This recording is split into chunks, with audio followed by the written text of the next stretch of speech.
பாஜக மீது எவ்வளவு விமர்சனம் இருந்தாலும் அக்கா தமிழிசையோ வானதி சீனிவாசனோ இவர்கள்லாம் வந்து நேரடியா களத்துல நிக்கிறாங்க. ஏதோ ஒரு பிரச்சனைனா குரல் கொடுக்குறாங்க. அட்லீஸ்ட் ஆளுங்கட்சி விமர்சனமாவது பண்றாங்க.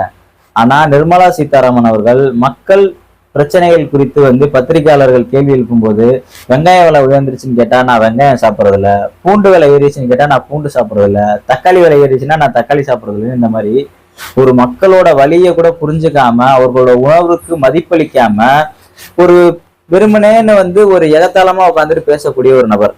ஏன்னா அவங்க ஓட்டு வாங்கி ஜெயிச்சிருந்தா அவங்களுக்கு வந்து அந்த பதவியோட அருமை தெரியும். அந்த கேட்கிற கேள்விக்கு வந்து பதில் சொல்லணும்னு ஒரு கடமை இருக்கும். அவங்களுக்கு என்ன, எந்த தேர்தலுக்கும் போக மாட்டாங்க, எந்த தேர்தல் பரப்புரைக்கும் போக மாட்டாங்க, அவங்களுக்கு உட்கார்ந்த இடத்துல வந்து ஒரு அமைச்சர் பதவி கொடுத்துருவாங்கன்னு சொல்லிட்டு இன்னைக்கு பாஜகவில் இருக்கவங்களே வந்து இதை பெரிய பெரிய லெவலில் விமர்சனம் பண்ணிட்டு இருக்காங்க.